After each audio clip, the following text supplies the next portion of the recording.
Ladies and gentlemen, welcome to Hero Movie Podcast, your greatest source for superhero movie and TV discussion in the multiverse. I am your host, Adam Portrais, and I'm joined by Sean Keenan. I'm speaking from a tin can. And, of course, Bruce Leslie.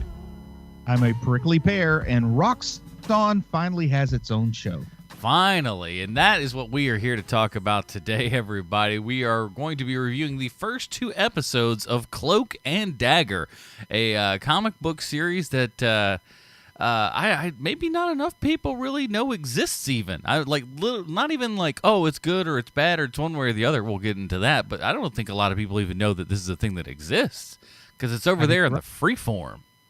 Yeah, I think you're absolutely right.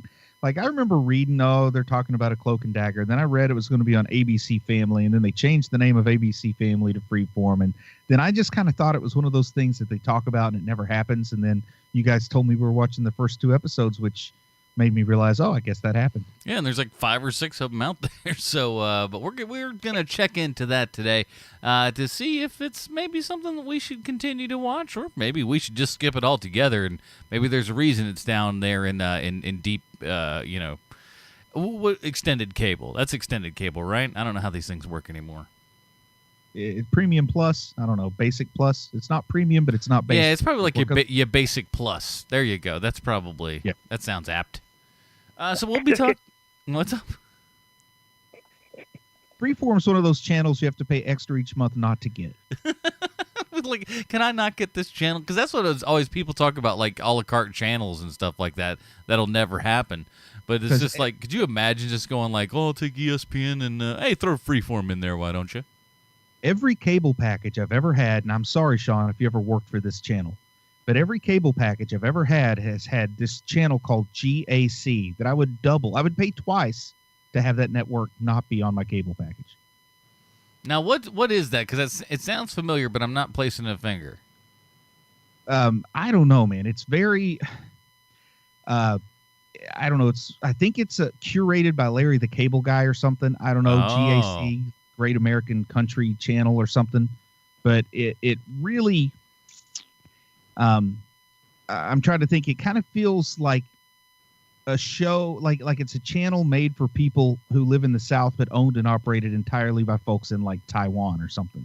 Like it's very stereotypical, the programming, at least in my experience. I don't watch it very much. This episode of Hero Movie Podcast brought to you by GAC. We don't know what the heck's on it, so tune in.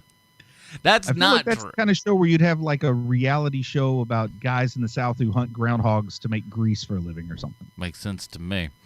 But we won't be talking about that this episode. No, we'll be talking about the first two episodes of Cloak and Dagger. And that is not brought to you by GAC. That's brought to you by everyone who supports us over at patreon.com/HMP. We've got another great month here from you guys. And be getting some bonus content, a little pre-show, post-show. You've never heard so much talk about everything from a Pontiac Aztec to, Lee Majors. The Fall Guy. You name it. We talk about it in the pre-post shows and all that kind of good stuff. But to get that, why don't you head on over to patreon.com/HMP and help join this here program today. We don't have any official announcements yet because we don't know the exact dates and times and stuff and everything. But we wanted to let you know ahead of time that get ready. HMP's coming to Dragon Con this year. Everything is looking rather good. And nice. So we got more and some other things as well. But we'll talk about those as soon as we can talk about them. Gentlemen, what do you say we go ahead and take a listen to the trailer for Cloak and Dagger? Sure. First, we look at the past. New Orleans is a roller coaster of destruction and rebirth. Fire, famine, disease, war. It always came down to two people. The divine pairing.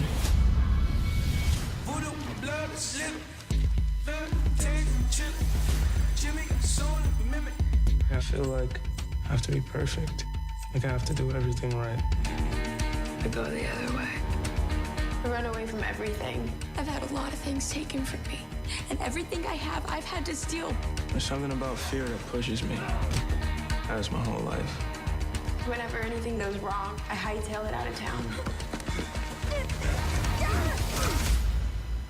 think we need to talk. When we touch those booms, Assess our limits.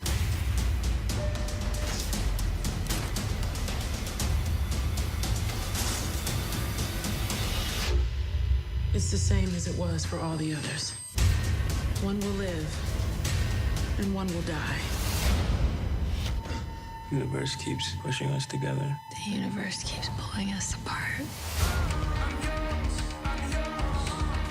All right, everybody, that was the trailer for Cloak and Dagger. We're going to be reviewing the first 2 episodes here. Here is the IMDb plotline. 2 teenagers from very different backgrounds find themselves burdened and awakened to newly acquired superpowers while falling in love. Oh, doesn't that sound nice? Starring Olivia Holt and Aubrey Joseph. Like we said, it is on Freeform. Formerly ABC Family. Bruce, we've got this thing that I don't know that a ton of people knew was a comic book thing at all, much less that it existed, period.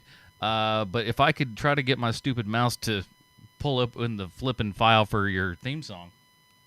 Here we go. There we go. I tried to vamp as best I could before the stupid Skype would move so I could hit the button. Go ahead. Well, before I get into it, I do want to just give you guys the names of a few television programs that either currently or used to be broadcast on GAC. There's Flea Market Flip, Flippin' RVs, Log Cabin Living, Mountain Life, a show called You Live in What? With a question mark, Barn Hunters, Barn Builders, Big Wheels of Country, Carnival Eats. You getting the idea why I don't like this channel? I don't know. That Carnival Eats sounds pretty good. The Jenny Garth Project. Done and done. Oh, that dog of mine. That's actually a show that Sean would probably like. Patriotic Country. And I don't know, I'll give us one real good one to leave out on. Tori and Dean, Cabin Fever, the Tori Spelling reality show. Oh, heavens, man. I can't get enough of Tori Spelling. I need to find somebody who oddly looks like a fish from an animated cartoon. Just tell me about country living. God, I've been waiting for that. It's not the mainstream Tori Spelling reality show. It's the one where her and her husband are in a log cabin for a winter or something. Okay. Cloak and Dagger. Cloak is Tyrone Ty Johnson, and Dagger is Tandy Bowen. And they were created by writer Bill Mantlo, legendary writer, in my opinion. He writes some good, goofy, cosmic comics and stuff. But legendary writer Bill Mantlo, artist Ed Hannigan, and they first appeared in March of 1982. Now, building on something that Adam said earlier, I will admit that I've probably read a grand total of 1 standalone Cloak and Dagger comic over the course of my lifetime. And it was probably somewhere around 1986. Now, I have read other titles in which Cloak and Dagger appear, but I've never been much into their own title. Sometimes I've even had trouble remembering which one is Cloak and which one is Dagger. And if I'm being honest, the only reason I even bought that one Cloak and Dagger comic was because I thought it was a tie-in to the classic Dabney Coleman movie of the same name. Now, I'm not saying that I don't like Cloak and Dagger. I've just not read much of their adventures. But here's what I found out about them. The inspiration for Cloak and Dagger came to Bill Mantlo after a visit to Ellis Island. Here's what he had to say. They came in the night when all was silent and my mind was blank. They came completely conceived as to their powers and attributes, their origin and motivation. They embodied between them all that fear and misery, hunger and longing that had haunted me on Ellis Island. End quote. Now, I'm good at that blank mind part of things that Bill Mantlo speaks of, but any ideas I come up with require the sort of intense concentration that makes the veins in my temple throb like a bundle of grape gummy worms. But the concepts usually come out such that I try to pass them off as coming from a blank mind. Now, an interesting twist on the early Cloak and Dagger comics was that costumed supervillains rarely appeared in the series. Instead, the comics focused on Cloak and Dagger's quest to end the drug trade. I think this was during Nancy Reagan's war on drugs that centered around the principle of just say no. But in case you're not aware of 1980s America, a whole lot of folks just said, sure, why not? What's the worst that can happen? I mean, it's only cocaine. Now, at one point, Dagger was struck blind, but I think she got better, just like that guy who was turned into a newt in Monty Python's Search for the Holy Grail. But Cloak and Dagger met as runaways in New York City. Tyrone was a 17-year-old fella from Boston, Massachusetts with a debilitating stutter, and he ran away to New York City when his speech impediment prevented him from stopping his friend from being shot by the police, who mistakenly believed he had just robbed a store. Tandy is a 16-year-old girl from a privileged upbringing born in Shaker Heights, Ohio, a city I've actually visited, and it's a lovely town. And she ran away because her multi-millionaire supermodel mother was too busy with her career and social life to spend time with her daughter. When they met, Tyrone considered stealing Tandy's purse, but before he can, another thief steals it, and Tyrone retrieves it for her. Naive Tandy accepts an offer of shelter from some strange men. Tyrone, who's a little bit wary of the situation, goes along to protect her. The two teens are soon forcibly delivered to a criminal chemist named Simon Marshall, who just happened to be developing a new synthetic strain of heroin. Johnson and Bowen somehow survive being injected by this heroin, who's killed everyone else he's tried it out on, and they flee. But during their escape, they find out that the drug turns them into superpowered beings. Because in the 80s, that's how we tried to tell kids not to do drugs, was by showing them stories in which drugs turn kids into superheroes. Now, Tyrone finds himself engulfed in darkness and seized by a strange hunger that eases in the presence of Tandy glowing with a brilliant light. Trying to hide his newly shadowy appearance in a makeshift cloak, Tyrone absorbs Marshall's thugs into his darkness while Tandy strikes them down with daggers of light. I guess it wouldn't be a bad idea to try and spell out Cloak and Dagger's powers as they are depicted in the comics, especially Cloak, whose power I've always struggled to understand. But Cloak acquired the power of the demon Despair's dark form, which gave him the ability to create an aperture into the dark force dimension and to dispatch people into the dimension. He also gained the abilities of intangibility and teleportation of himself and others through the dark force dimension. People enveloped by Cloak's darkness feel numbing cold and experience terrifying visions of their own greatest fears and nightmares. Overlong exposure to the darkness can drive people insane. Dagger can make daggers. Wow. She's a lot simpler to explain than Cloak. I guess if I wanted to be more detailed, I could explain that Dagger makes daggers out of light, but really, when you get stabbed, does it really matter what the dagger's made of? Also, Dagger is a ballet dancer and fights the drug trade in a ballet leotard thing. I guess the handiest thing about old Handy Tandy's dandy daggers... Oh boy, that was a lot easier to write than to say. Let me try that again. I guess the handiest thing about old Handy Tandy's dandy daggers is that they have the power to cure people of drug addiction. Now, that's a superpower we could definitely use in the all-too-depressing real world. How's that for an ending on a downer, guys? It's such an interesting thing that it's just like, hey, look, these daggers can go and stab and kill people. Also, they can get you off of heroin. And, once again, you can't overlook the, I'm going to just go right out and call it irony, of a comic book that's made to, take on the drug war and, maybe make drugs the bad guys, but at the heart of it all, drugs turn the superheroes into superheroes. Isn't that how it works, though? So, Adam, how much do you know about Cloak and Dagger? I think we've covered it, really. I mean, very cursory knowledge. I've never read a book of theirs, I'll be honest. I think I may have, had something where they may have, had a quick cameo or something in, but never really a full-fledged book. Yeah, the only time I ever remember seeing them in a book is, they would show up from time to time in Spider-Man, but that's about it. That sounds right. Bill Mantlo was writing Spider-Man when he came up with them, so they were introduced in Spider-Man, and then they also became a big part of the Runaways in some of the later years. Oh, they did? Yeah. Oh, I didn't know that. I thought I'd read everything about the Runaways. Huh. Anyway. But I'm talking last 5 years. Oh, I see. And, a lot of folks who were familiar with the recent Runaways, Cloak and Dagger kind of coexisting comics kind of wondered if this show was going to overlap with the Hulu show a little bit. I was about to say, how cool would that have been had this been picked up by Hulu and then maybe, down the road or something, you could have a little bit, some crossover time. I prefer this universe to the Berlanti universe. Yeah. So let's talk about the show, because Sean, you texted us. We got a group text going on because we like each other, Mostly pictures of race car drivers drinking milk. But that's a whole nother story, and everybody that's not a part of the Patreon's like, what?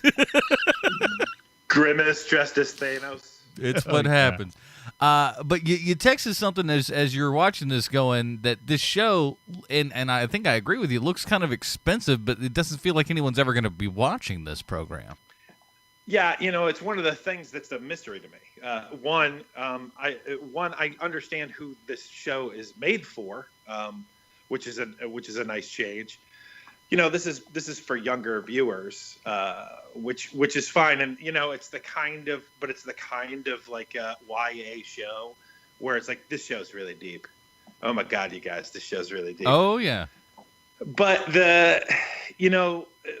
they have spent a whole lot of money on this show. It's almost all on location, and why is there so much money thrown at the show when no one knows the show even exists? I mean, we have a podcast dedicated to TV shows and movies and reviewing them when there's superheroes involved and comic books involved, and we didn't even know it was on the air. So for a regular viewer, like somebody who is just like, hey, I'm just gonna watch TV, what's on? But they're gonna fly by this show. And I don't understand how the television branch of Marvel Studios makes their decisions. I really don't, because Agents of S.H.I.E.L.D., though it has improved near the end of its life, is on ABC. It's on network television. It's going to reach a larger audience than anything else they do, no matter how bad it is, just by sake of, like, it is shot at people against their will, basically, being on network television. Then they have all the stuff on Netflix, which is really cool. And Netflix sort of makes sense because they can kind of push that R barrier. You know what I mean? They can kind of do the R-rated thing, but they could also do that on, I don't know, premium cable or something. But I think Netflix is premium cable now for all intents and purposes. Ooh.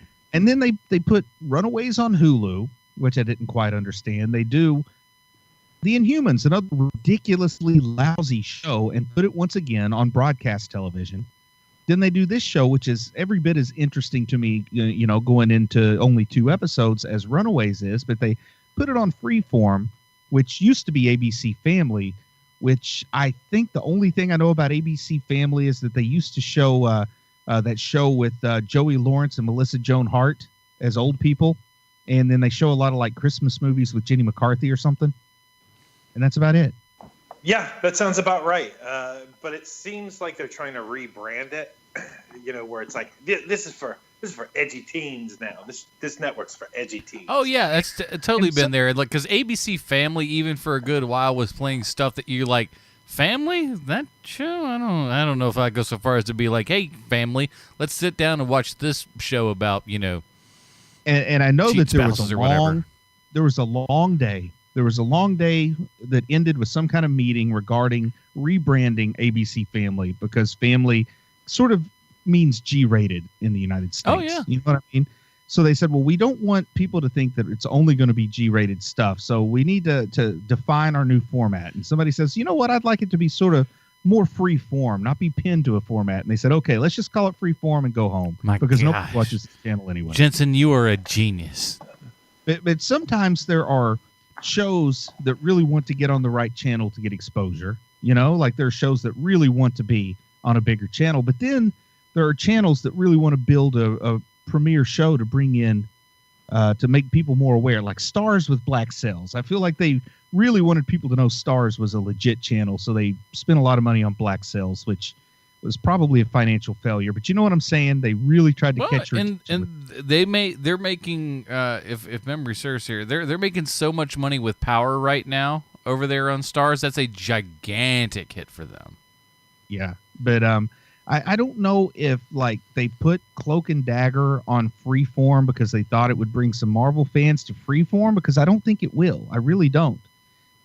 But it seems good enough that they probably could have put it somewhere else if they really wanted to, like at least Hulu or Netflix. Yeah, like we were saying earlier, it would make sense to put this show up on Hulu. That way you can have the same universe that the Runaways are in. Which, by the way, like in my opinion, and looking in the rearview mirror of that first season of that show is terrific. Like that's a solid show. And No, go ahead.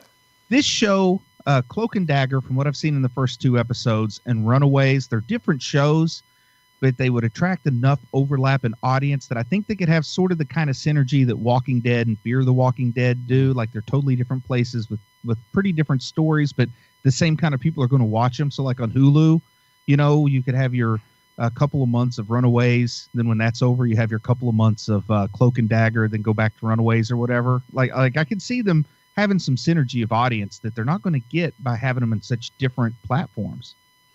But agreed. Here's the thing though, like for what it is and stuff, this is actually quite the hit for Freeform, this program.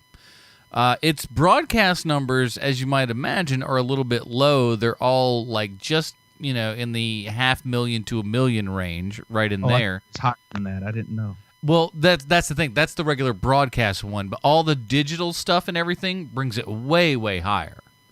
I don't have the numbers right in front of me right now, but I was looking at it, and the digital numbers from like streaming services and all that kind of stuff, and Day After and Plus Sevens, all that, whatever all the industry mumbo jumbo. The show has actually one of Freeform's top, if not top, performing things since a good while. So they're doing something right, I guess. But again, I think it's one of those weeds are most certainly not the market for this program. And, you know, I know that word of mouth can do a lot for a show, but with Cloak and Dagger, even if somebody loves this show, I think they're going to have a hard time explaining how to watch it, like what channel Freeform is. Yeah, and the thing is, too, now, while I think this is a good thing, and I guess we can kind of get into the show itself, is that the show is certainly taking its time to get to where it's going. And not only that, but as far as like trying to recommend the show to someone, you know, it has the Matrix problem because it's almost impossible to explain what the movie The Matrix is, you know, to somebody who'd never seen it before. Yeah, the elevator pitch for this is hard, yeah. Right, and it's the same thing with Cloak and Dagger, where you cannot describe in 2 easy sentences what the show is about. Yeah, that is one advantage Runaways has over this when you're just trying to tell people what it is. Like the conflict in Runaways is the kids versus their parents. Like very literally. It's not like a John Hughes version of kids versus their parents. Their parents are evil, like evil alien worshipers, and the kids are trying to escape that. Here, I know that in the end, the bad guy is going to be kind of like Roxxon, but it's a vague concept of who the villain is in the show right now. You know what I mean? Yeah. Like you feel the foreboding when you're watching it, and you can feel the conflict, but when you're trying to explain the conflict to folks, it's a little bit nebulous, much like Cloak's powers. Because let's just say this, having seen 2 episodes, can either of you tell me what Cloak's powers are in this show? They both seem to have and I'm just going to go by what we've kind of seen here, not like what little bit I know about the characters. It seems like they have some sort of almost like reading minds kind of power, and she of course has the dagger. I mean, the name is like Dagger's pretty easy because we have seen her make blades come out of thin air and stab people. Like, we know what she can do. But Cloak went to sleep and woke up in the trunk of a car. Yeah, he just it seems like he's he gets blackout drunk. He's quite the vagabond. So and then somehow he managed to see one of his mother's nightmares. And I guess he has some uncontrolled teleportation ability, because we do have one scene where, you know, at the end of the second episode, not to jump too far ahead, but it becomes clear that he has some kind of teleportation ability over which he has no control. And we also kind of get the idea that somehow when the 2 of them are together, their powers work better than when they're apart. Not quite like Wonder Twins, but close. The other part to it too is that they try to like drop hints that even before the accident happens, that he's good at hiding. Because they mention it like 2 or 3 times before the accident happens, before the Roxxon incident on that pier. That I'm a firm believer, you know, having lived through so many failed experiments of bringing superheroes to the mainstream, and now, you know, superheroes are mainstream, but I'm still painted by my experience in the 80s and 90s, as are you, Sean. And I believe that you really need to have some clear aspect of what the hero's power is to get normies to watch the show. And I think with Cloak, people don't know what his power is, Right. And his power can be multi-dimensional. Like he can have this vague dream walking and stuff, but you need to make it real clear. Either this guy teleports, or maybe this guy can absorb light like blackout, which he can kind of do, and he does that once. But I think you need to make it a little more obvious pretty early on what Cloak's power is. Honestly, their failure to do that in the comics, I think, is why this duo is forever banished to the C or D list of heroes. Do you want like like kind of a Shazam kind of elder to be like, hey, here's the deal, here's what you got, and here's how to use it and stuff like that? Is that what you want? It's real easy. Have him right from the beginning when his power first expresses itself and he's in trouble. He wraps himself up in something, because they've given him these makeshift black cloaks without actually giving him his costume yet. Which I like. Conveniently, there's a big black piece of burlap or a black sheet everywhere that he's in trouble. But they need to just show him wrap himself up and disappear. It's that simple. Just like Obi-Wan when he's fighting against Darth Vader. He just wraps himself up and disappears and reappears somewhere else. And it's okay if he can't control where he reappears, but I think make it clear, okay, this guy can teleport. And then from there, we can deal with all the other more bizarre aspects of his power. Yeah, agreed. The other thing about these two characters also is I can't understand that. Okay, so was he poor before the incident, and then after the incident they're rich now? Is that what's going on? Here's what I get. His mother was working hard to make a better life for the family. Now they had been poor, but when it started, the kid, his older brother, says, if my mom catches me doing this, she'll slap the black off of me. And they say it looks like it's already coming off. So you get the idea he's already moving up in social status at that point. Mom's taking him out of the bad neighborhood, trying to get him in a better school. Like some of the subtle things tell me that this is an upwardly mobile family is what they want us to think. And mobility has begun when the incident happens. But when the brother gets shot, or when the brother disappears, doesn't get shot, disappears, mom kicks into overdrive, and she becomes like Tiger Woman and really begins overachieving at that point. So they're even further up the scale by the time we see him again in high school. You follow me? I do. Like they're doing better, and she's getting better clothes and trying to get him to go maybe to a better school or something, but they're still they haven't moved all the way to the east side like the Jeffersons, but they're in the neighborhood next to the old neighborhood. So it's a little bit better, but he still can hang out with some of the old kids from the block, and we're seeing him in the early stages. And then when something bad happens to one of her children, she can't dawdle. Like she has to get to the moving on up like George and Wheezy as fast as possible. Right. Okay, I see. That's how because the part I wasn't understanding was, did they sue the Roxxon Corporation and they got money from that? I couldn't figure that part out. Well, I don't think they understand that Roxxon is at all related with their son's disappearance. Their son was out doing no good. The mom is convinced the son was out up to no good. Right. And because of his own poor judgment and running with the wrong crowd, he disappeared and drowned. And there were drugs in his system, according to the fake cop report. Right. So she thinks that it's the neighborhood that killed him. She doesn't know Roxxon's involved. It's Dagger's mother, Tandy's mother, who's, Tandy's father worked for Roxxon. She's the one trying to sue Roxxon. But what we're seeing is Tandy was rich and got poor, and Ty was poor and got rich. So they're going in opposite directions on the social scale.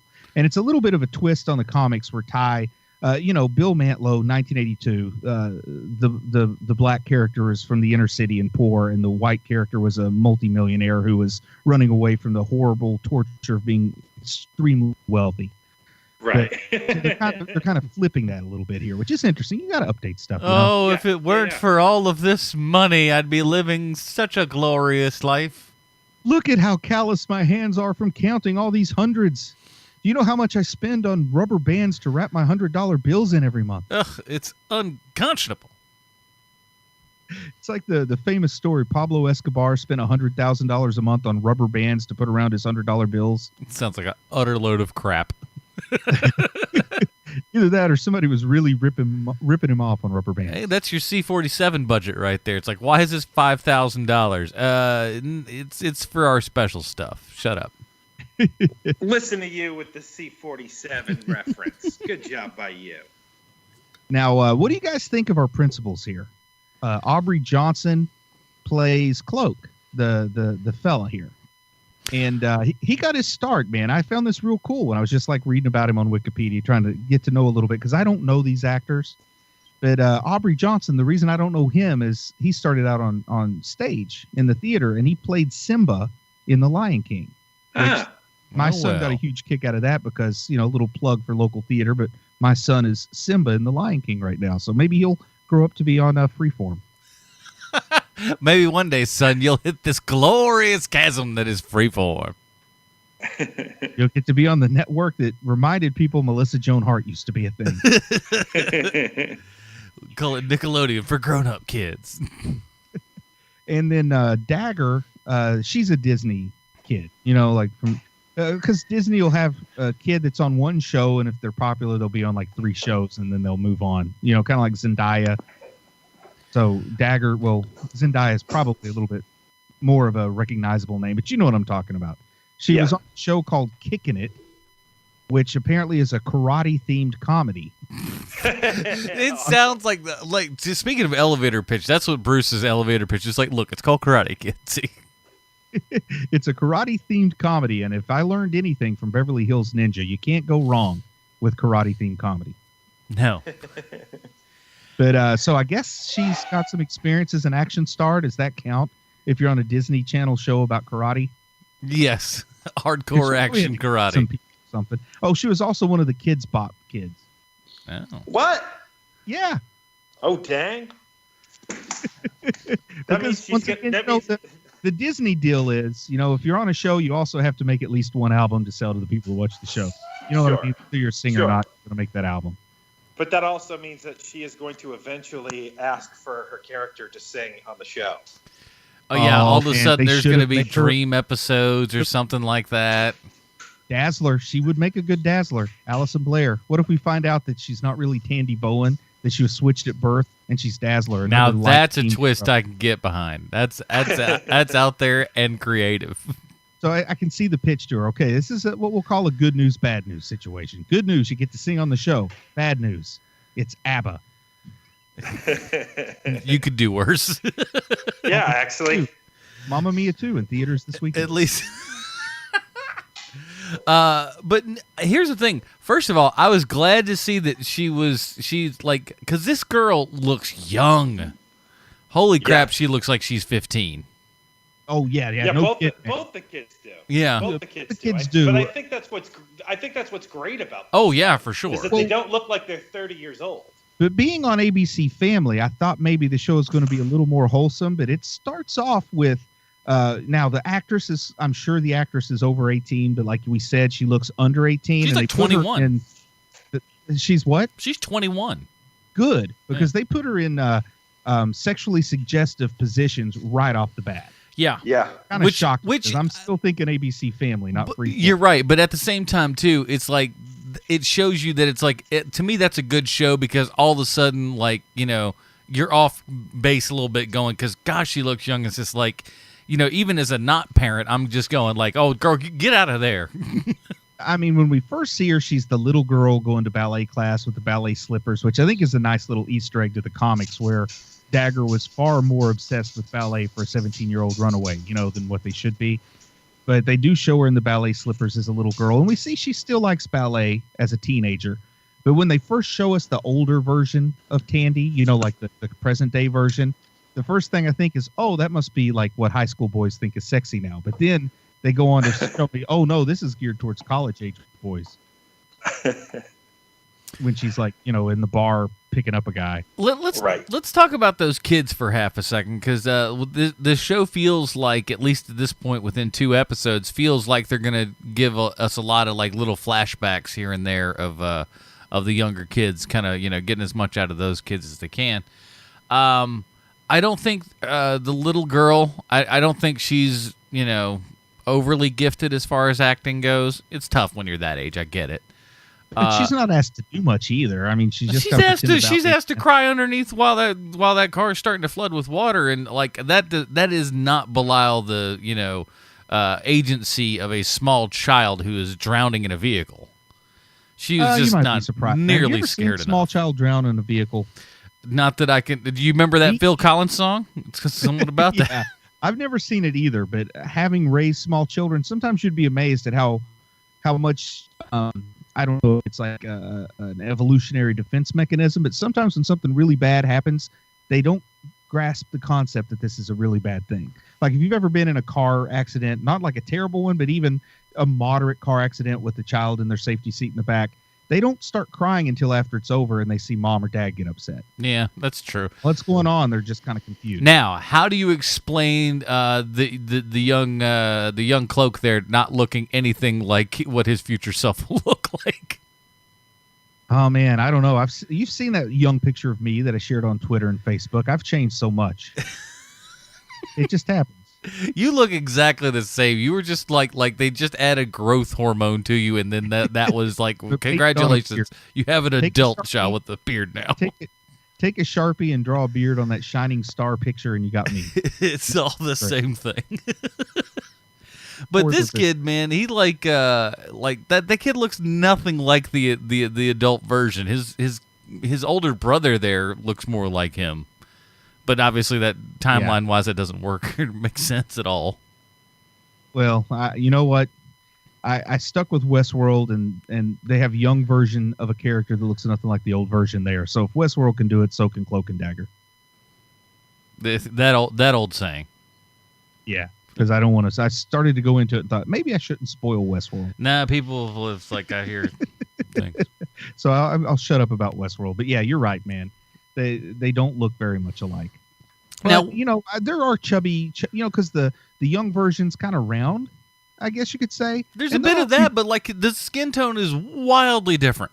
That's the biggest thing. Is it like his skin tone, like they don't even get the same color skin tone on him, not even close. Okay, well I'm definitely not going to tread on ice as thin as the skin tone on. I'm just saying he don't look like him. No, but let me very gracefully get you away from this topic, Adam, by saying that this show is clearly made by white people, because white people a lot of the time are just like, well, he's a black kid. He's a little black kid. That's like exactly. That was a casting choice made by a white person who just goes, nah, they're black, whatever. These are the same network executives that tried to convince me that Webster and Alex Karras were related, right? I don't think that's how that show worked at all. Oh man, but I never for a moment thought that Arnold looked like Todd Bridges' little brother. God, I loved Webster. I switched shows on you, but anyway, listen. I was a huge nobody was a bigger Different Strokes fan than me back in the day, so I get it. If anybody doubts how much I love Webster, just go read a little book called Nerdspawn Genesis. Now back on topic. That's all you got to know, man. Back on topic. You know what? I think the kids are fine. Let's move on. What do you think about the actual her dad being the one that's kind of taking place for this, big event to happen? And do you believe that this may steal a little something from the Flash, pages here, and then throw up like, hey, not only did this affect you, it affected these other people, and blah, blah, blah, blah, blah. Well, I think you put your finger right on it. Despite the fact that maybe we don't enjoy, actually, I'll say you guys don't enjoy the Berlanti-verse as much as I do. I'll just say that. It's been very successful. And I could see how this might not even just be collateral thinking or parallel thinking. This really might be, hey, why don't we do a little bit of that Flash thing here? Because they don't have to do anything with it if they don't want to, but it always gives them a way to bring in any kind of superpowered people they want to and just blame it on Roxxon. Any superhero of the week, or supervillain of the week that you wanted to, just bring them right in there. I mean, it literally is what the Flash did, so I see no reason why not. Finally, we might have a show that's perfect for the television debut of Paste Pot Pete. We know it's been on your wish list for some time. I think he might be a Bill Mantle. I don't think we're going to get it. I don't think we're going to get a supervillain. Well, it would be in keeping with the comics if we didn't. I mean, that was once again, maybe another reason that the comics didn't succeed is because they very intentionally said, you know what, this isn't going to be about superheroes fighting supervillains. This is going to be about superheroes trying to make a difference in real world issues with drugs. Now, do you think we're going to keep with the same drug angle? No, I don't think they're going to keep much of the drug angle other than, at some point, something, and it might even be related to their powers, but something is going to happen very soon, I think, where Tandy doesn't use pills anymore. I think her mother stealing all of her pills might be the first step towards, like, we might see her, if we watch episode 3, she might start going through some withdrawals or something, and then she'll maybe get through it because Cloak puts his dark, misty powers around her or something. Her mom is a great scummy mom. I love it. Oh, man, yeah, I like that actress, too. Yeah. She's been in, like, she's like one of those that guy, only it's a that lady instead of a that guy. But I mean, she's good at this role, and she's familiar. I know I've seen her places, but I couldn't tell you her name, that kind of thing. I was looking it up. Something else that they haven't even mentioned that I'm waiting for someone to say something about this whole angle is the fact that the way that this story is set up, Tandy has to be older than Ty, doesn't she? I mean, Ty is still in high school. He's worried about high school basketball. Tandy is clearly over 18, I think, the way she's being depicted here, right? I don't know that I go so. I mean, I'd say the way that it's been depicted, like you would hope that maybe a year or two older. I think she's already either graduated or old enough that she doesn't have to go to school anymore. Like she's 18 because she's not going to school. Or maybe she's just truant. I get the idea. So though, it looks like her like a little older. It looks like her biggest role. Andrea Roth is the actress who plays Dagger's mom. It looked. Oh, really? Classic HMP timing there. You know looks what like happened? Was. Yeah. Can you believe that? That's the next thing we'll hear. But, unbelievable, right? in the comics, Cloak was a little bit older than Tandy. And here, I think, once again, they're sort of reversing those roles. Tandy, I believe we're going to find out Tandy's at least 3 years older than Ty.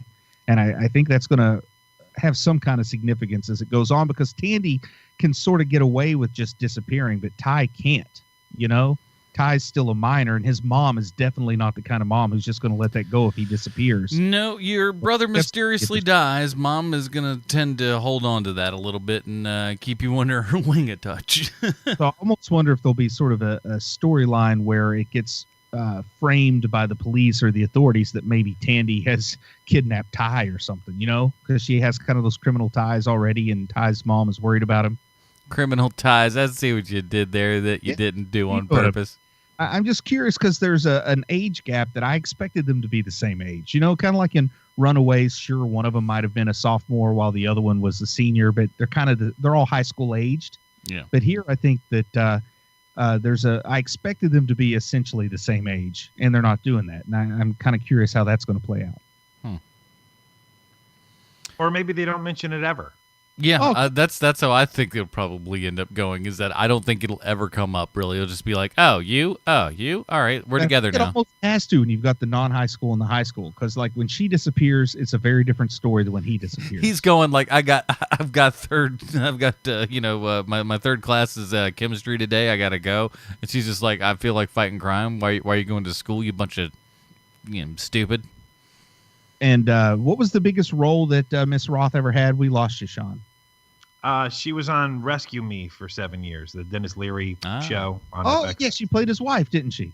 Yes. That's where I know her from. Even though I only saw that show on commercials and stuff, but you saw enough of his family life that you'd see her, because that was one of those shows that I think people liked, but I didn't watch.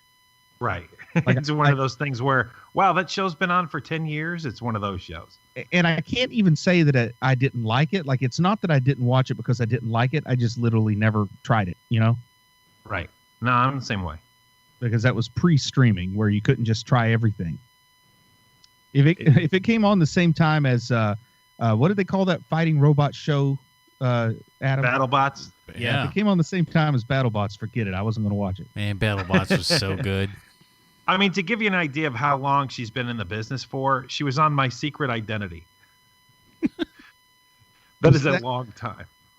Was that the Jerry Connolly show? Who was on My Secret Identity? Yes. Oh, yes, man. it is the Jerry Connolly show. So this isn't her first. Jerry O'Connell. That's what I meant. Jerry O'Connell. This isn't her first superhero show then. That's right. So you really don't think that do you think there's no reason for the switch? And like, to me, switching the ages up is a conscious decision because this actress could easily play a high school kid.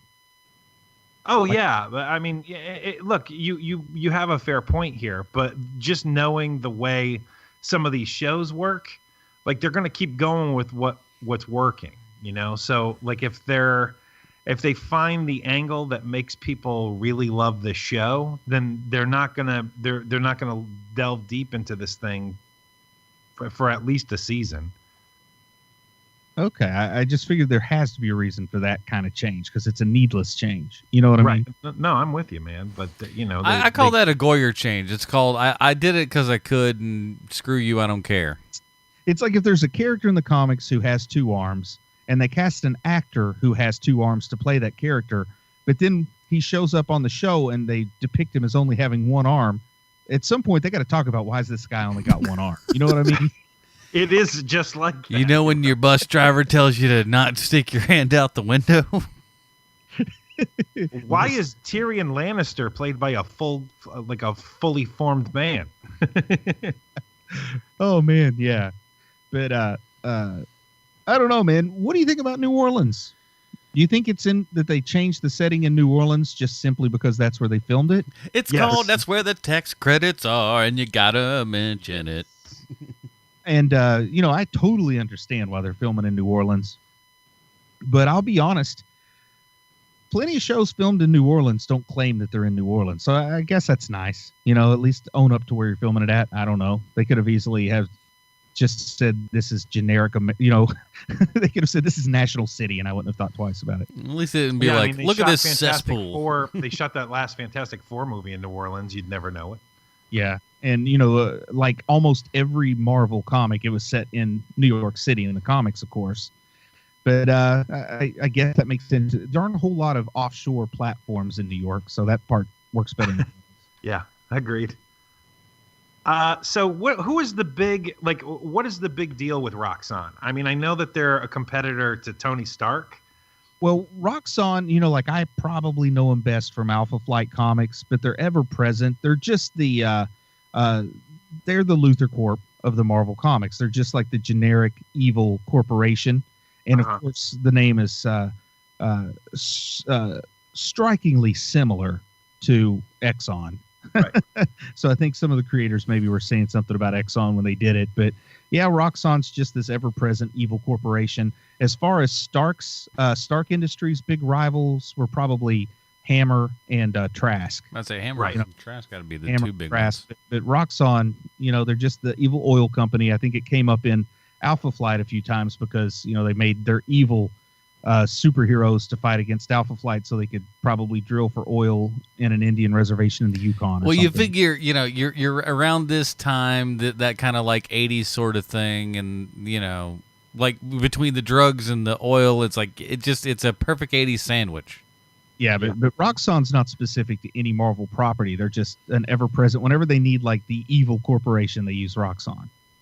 If they want a specific individual, they'll give them a non-Roxxon corporation like Hammer and Trask. But like Roxxon is just, you know, Roxxon. Gotcha. This episode of H&P brought to you by Roxxon. Roxxon, we're not just doing that kind of evil stuff anymore. We're like Exxon, only eviler. So what do you guys think about, because it seems, and again, we've only had 2 episodes of this, so I couldn't tell you that it goes on, but if I was a betting man, I would say that it would, is that every show has we joked around a little bit, but every show does have a musical number in it. There is a music video of sorts in both of these episodes. And that becomes, to me, I guess, in a lot of these sort of ways, and I guess some of the CW's done a tad bit of this, but maybe not to this level, of storytelling via music video, if you will.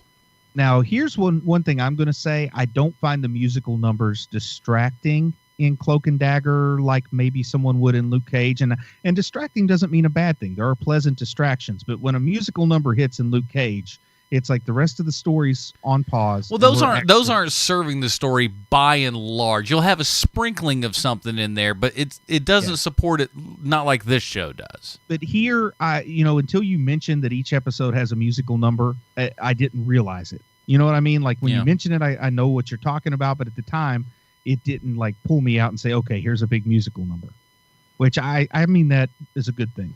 I like the music. I didn't find it distracting. Yeah, I agree with you. It's done in a way where it's not like, come on, guys, let's move along. But also, it helps that we were only watching 2 episodes. I mean, if we were watching, 6 episodes in a row, it might be a different story. It would have laid in there, I think. And I like it. This is the world of contradictions inside the mind of Bruce Leslie here. Isn't that always the case? A lot of the things that I'll call the show out on for maybe not helping it find its biggest audience might also be some things I like about the show. Like I say, I'm surprised they didn't make the powers more clear-cut. I'm surprised we don't have a more clear-cut villain for that whole elevator pitch idea to help it find a bigger audience. But I kind of like that I'm a little bit curious about what's going on. Because I'm the kind of guy who will want to maybe make it through to the end of the puzzle and see where this is going instead of watching an episode and saying, well, that doesn't make sense, and turn it off. I think that also comes from reading comic books, because when you grab a comic book, you usually are in the middle of the story. Yeah. And at least it was that way. It used to be that way. And so half of the fun was trying to figure out where we were in the world. And that's what this show is pretty successful at doing, is it's off kilter, and it keeps you guessing a little bit, which isn't necessarily a bad thing, like you said. And it's not quite, to the extreme that something like Legion would be, but it's definitely more nebulous than something like Runaways. Yes. And just to go back to Legion, because for some reason I just love talking about the show. Legion is like a wholly different animal. You know what I mean? Like, that show is made for people who I couldn't tell you who that show is for. But Weirdos. This show is this show's audience is not for the same people who are watching Legion. Oh gosh, no. And bringing in just kind of my my own biases coming into the show, knowing that it was on Freeform, kind of what my own opinions maybe of Cloak and Dagger from the 80s were. I was expecting this to maybe be a little closer in tone to like a Power Pack sort of story than what it was. I mean, I was very surprised that they tackled the idea of things like date rape. They tackled that in the first 2 episodes. They show her actually snorting drugs on screen. Yeah. Former, Disney lady. Wasn't expecting that on an ABC, an ABC funded show. So I think that there's some surprises that they're not necessarily a good thing. Like if this same thing had happened on another outlet, like if this were a Netflix show, I would certainly expect this sort of stuff. But because I wasn't expecting it, it caught my attention. I guess catching your attention is better than boring you. Once again, I don't want to make it sound like I really like shows that dive into dark stuff like, what we hit on pretty early on in this. But they do kind of make it clear, like, if you tuned in thinking you're going to be watching Disney XD, we want to make it clear right now that no, we're going to deal with some serious stuff, or at least what we think is serious stuff. Yeah. And I got to tell you, maybe it's just because we didn't watch that many episodes of this. It clipped along for me. This isn't something where it's painful to watch, or something where you hate watching it like I used to with Krypton. Like it's one of those shows where it's interesting enough for me as a full-grown man watching a show for children. It had enough in it to where I was interested watching it, And a little inside baseball, a little behind the scenes from just where I was digging about what the people making the show have in mind, what their vision for the show is. They do picture that this show exists in the same universe as the Netflix shows do, more so than Runaways, I guess. And also, now I didn't pick this up. I would have never caught it on my own. But we see the lady cop in the first 2 episodes, who's kind of we just call them cops. I'm just messing with you. Well, she is the character's a female character. There you go. I know. And I'm her just name is Bridget. Her name is Bridget O'Reilly, and she is a character from the comics that works with Cloak and Dagger in their war on drugs. But apparently, and I didn't catch this, but I also haven't made it through all of Luke Cage season 2 yet. But apparently, there's some line where Misty Knight talks about all the mess with Scarf got so bad in Harlem that Bridget moved to New Orleans. Oh, yeah. Oh, Now, interesting. yeah, so the character never appeared on Luke Cage, but her name gets dropped by Misty Knight, and she moved to New Orleans after the Scarf thing went down. So, you know, they're kind of setting up that this does exist in that universe, and there's no like specific crossovers, but I guess they're going to lay some Easter eggs to let us know they're in the same universe, and then who knows what could happen in the future. I mean, I guess all Marvel Studios, you know. I mean, who's to say? Yeah. And also, you know, one of the things that I thought they were doing with that character, because in the first episode or two, she doesn't say anything. And so I thought it would be a really, like, what a neat gimmick that you have a character who never speaks on the show. Like, what a neat idea. But also seems to be getting stuff done. Yes. Yeah. But, and I mean, you're she's just not watching her speak. Yeah, she can speak. We just don't get to see her do it. Yeah. Right. And I thought, what an interesting idea. And that's exactly what I mean. That she's fully capable of speaking. She just doesn't want to, or like we just don't see her speak. And I just thought, what an interesting like in the series finale, when the show's finally run its course, in the final scene of the final episode, she speaks for the first time, and it's James Earl Jones's voice that comes out of her. You have been found this is guilty. Truly a strange world we live in. I thought you were going to go a different way with it, where she says, you know, something that Silent Bob would say. Oh yeah, no. You don't understand, man. The people are trying to get you two down. It just goes into a whole spiel. I like that. Either or. I enjoy it. Oh man. But what I can't tell from either of you is, did you enjoy watching this show? Yeah. I was intrigued. And nowadays that's almost better than joy. I mean, I love a good fist pump, simple joy. That's getting harder and harder to find, but something where I'm intrigued and like I really do want to watch the next episode. Something that I would consider binge worthy is where I feel like there's a question yet to be answered, so I want to go right on into that next one. This does give me that kind of binge feeling. Yeah, I think they're laying it out nicely in kind of that very comic booky sort of fashion, and they're just. And I think you're right, and I think that's where we all are kind of getting like the little bit of joy that we're getting out of this. And you're right, Sean. I think we were very wise to just do 2 episodes here in just this sort of time span. Is that you're just getting enough. You're just getting enough information to go, yeah, I'll watch another one of those. Why not? You know, it's like it's just good enough to kind of keep you stringing along a bit. Yeah. And when we first met the characters, you know, like the first 15 minutes, I'll say, of the first episode, I had this idea in my head. I thought, great. So this is going to be a situation where I really like Cloak's character, but I just find Dagger's character totally despicable, and I'm going to have to like deal with watching it where I only like half of what's going on. But then they pretty quickly make her more sympathetic, you know, because she is pretty hard to like when we first meet her. Yeah.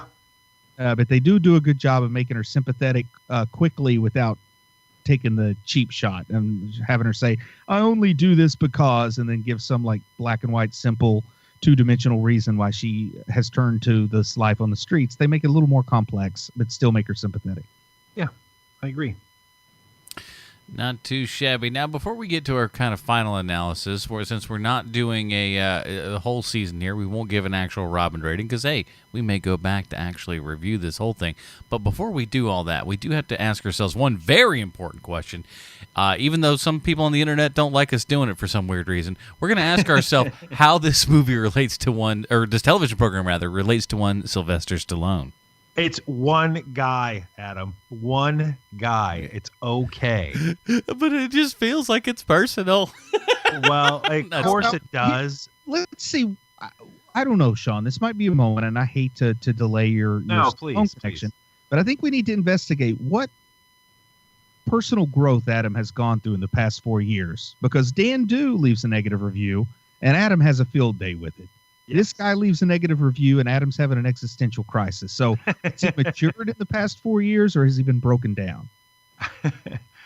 I can't explain that. I think that it's because No Dan one can Dew explain the enigma that is Adam. Well, I think Dan Dew came at us with this isn't about Agents of S.H.I.E.L.D. and that's stupid. Yeah, because it really was a thing that we weren't really talking about he thought we were something far different than what we never ever purported ourselves to be. So I think that's what infuriated me more than anything. It was like, when did we ever say that's what we were? Right. Whereas this one guy, and you're literally talking about one guy.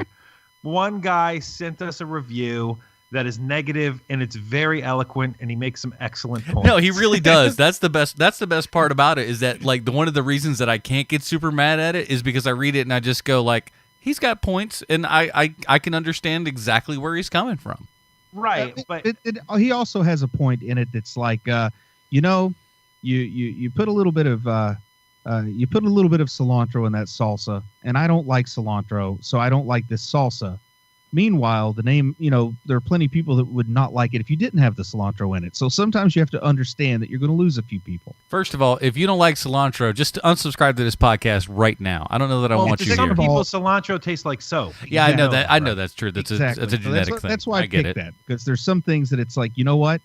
You just can't. You've either got to have the pro cilantro people or the anti cilantro people. You can't have them both. I've said it once. I've said it a million times. HMP, we're your cilantro. But a little bit of what he said was just simply, I don't like cilantro. Fair enough. Yeah, it's fine. It's all going to be fine. Adam, I hate to say this to you, but it's going to get much worse with the more success we have. I know. You do understand that, now, right? at this point, though, Sean, okay. Now, 4 or 5 years ago when you said that to us, I understood. But at this point, I'm not sure that there's much more success in store for us. Like, I think we found the amount of success we can carry for a nice long time. But I kind of think, like, it's like the 32-year-old guy in AAA still waiting to get called. So Bruce is not a fan of the podcast.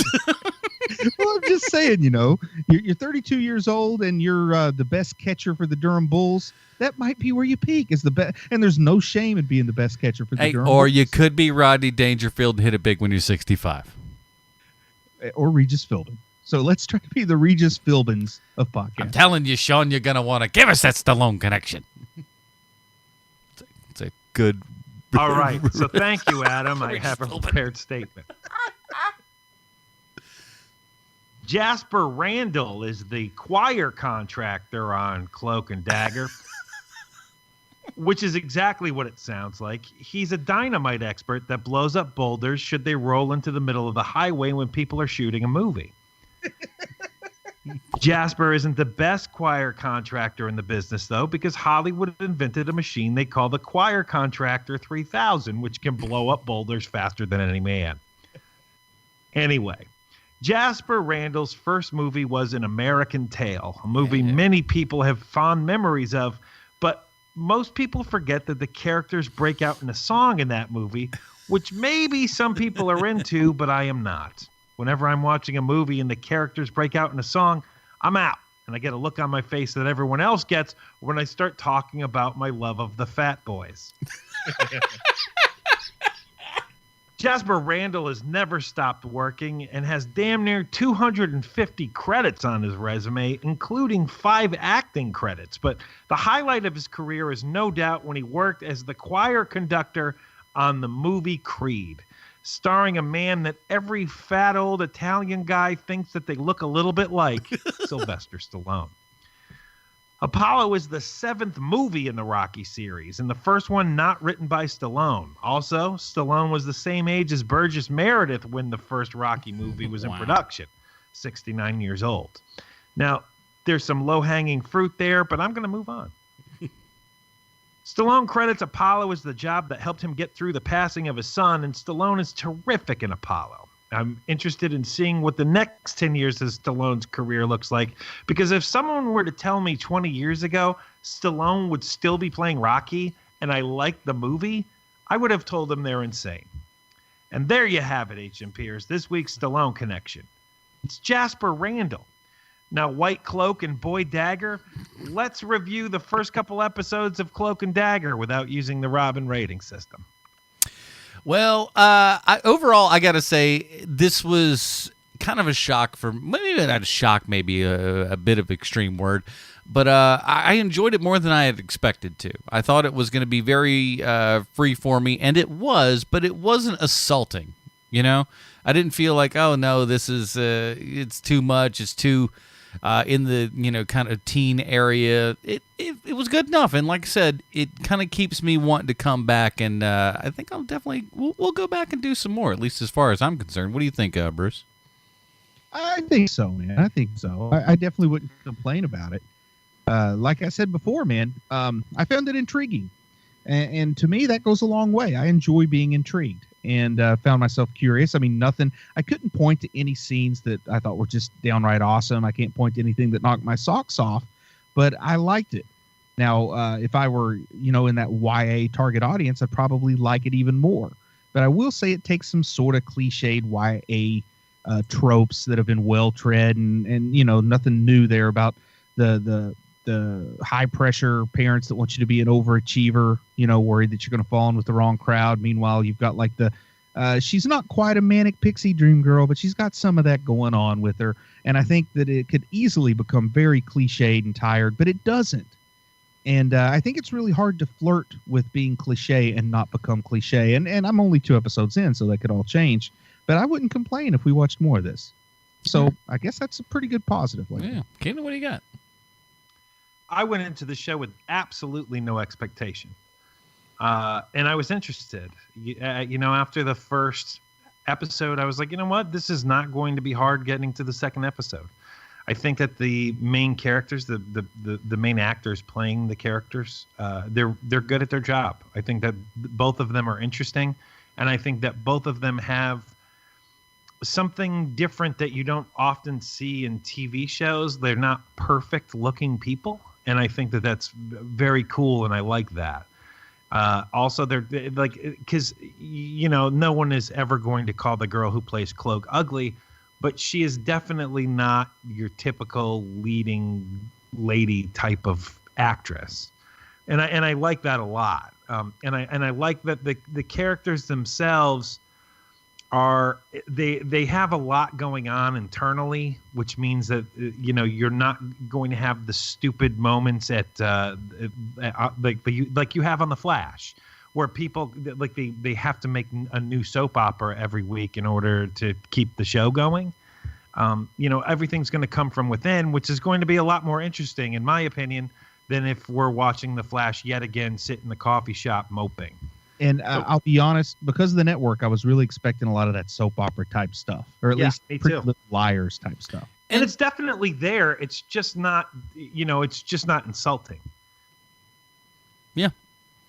And I it feels like I really like how they're taking their time with everything. And, you know, we're only 2 episodes in, and the 2 title characters haven't had that much interaction with each other just yet. So they've rarely, you know, touched the surface of what their powers are, what they mean, where they came from. We're still in very, you know, mysteried place 2 episodes in. And for a show to really kind of sit back and just go like, no, we're going to wait for this to unfold is kind of daring these days. One thing I will say is I hope that they don't feel the need to go down a romantic angle between Cloak and Dagger, because I think it's cool the dynamic they have right now. Oh, that's definitely going to happen, though. I mean, they're setting all that up. It just feels inevitable. I hope they don't, because that would be like one of those things where you're flirting with the cliche and then you choose not to pursue it. Like, they need to bring in a girlfriend for Cloak or something, because we already kind of got a boyfriend for Dagger. And I think it would be interesting to see, you know, a show that has young, attractive people that are facing adversity together and don't try to pursue or romance. Or at least that kind of needs to, or at least like there's some of it just needs to come into play and maybe not necessarily work out towards that way, you know. And I get what you're saying, Bruce, and I like it. Do I think that that's where they're going to go? No. Yeah. Like I anyway. You're right. I think it would be much more interesting that way because it flaunts the regular convention of it and everything. So, but hey, maybe who knows what will happen? In fact, we can actually know what happens if we watch some more. So maybe wait a little bit and keep following this here program, and perhaps we might go and review the rest of the season once that's all done and finished there. In the meantime, Bruce, before we announce what we're doing next week, because I think everybody knows, where can we find more of your work on the internet, sir? I think I'll just tell people to go check out Chubby Wizard. It's a podcast that I do with my good friend Chris Elvins. We recorded our most recent episode live from Cottage Country Comic-Con, where I got to hang out with Jim Starlin and Kevin Eastman and James O'Barr and the Nikolai Volkov, the former tag team partner of the Iron Sheik. So some cool stories going down there. We talk about a little bit of everything that comic book fans might find interesting, and occasionally stuff that you won't. So safe to say, though, that James O'Barr has not listened to any HMP. No, because you're still living. Very nervous about that. Yeah. And he's actually such a such a cool guy that next Halloween I want to tell more stories about how cool James O'Barr actually was when I rode in a pickup truck with him. Very good, Mr. Keenan. Who have you been riding in pickup trucks with? That's none of your business, and I thank you to stay out of my personal affairs. You can find me at the Preacher Podcast that I do with What's His Nuts and That Idiot. And there's a third guy that I can't remember his name, but he's not on this show right now that we're currently on. He's just on the Preacher show. I don't remember anyone's name, but there's the Preacher Podcast. We do it each week. We do 2 episodes. The first episode, we break down the show itself, and then the second episode, we talk about the book a little bit more and how it relates to the TV show.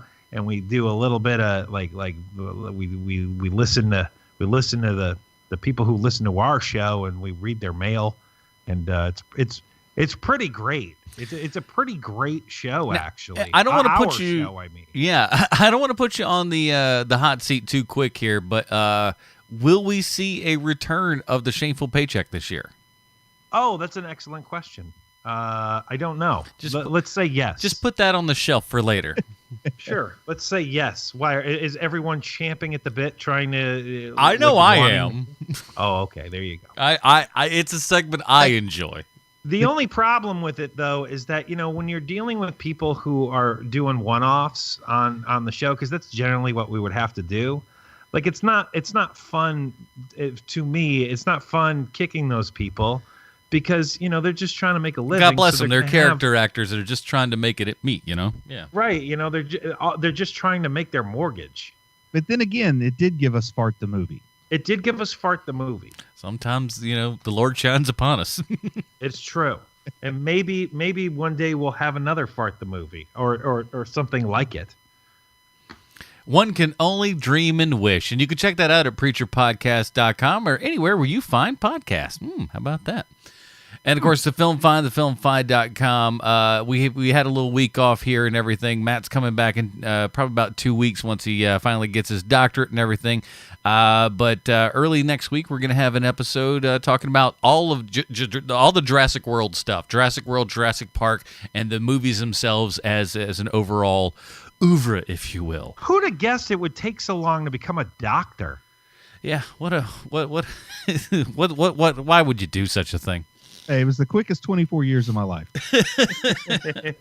But next week, everybody, we've got a little something special for you. Another one of the fantastic Marvel movies. We are talking about Ant-Man and the Wasp.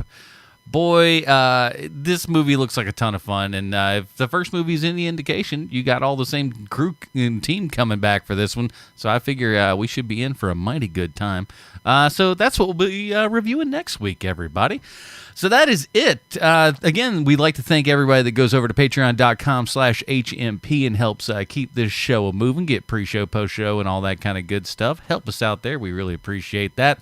Until next week, everybody, for Sean Keenan, Bruce Leslie, I'm Adam Portrais. Stay super, everybody. Bye, Marty and Evie. Goodbye, Commodore. So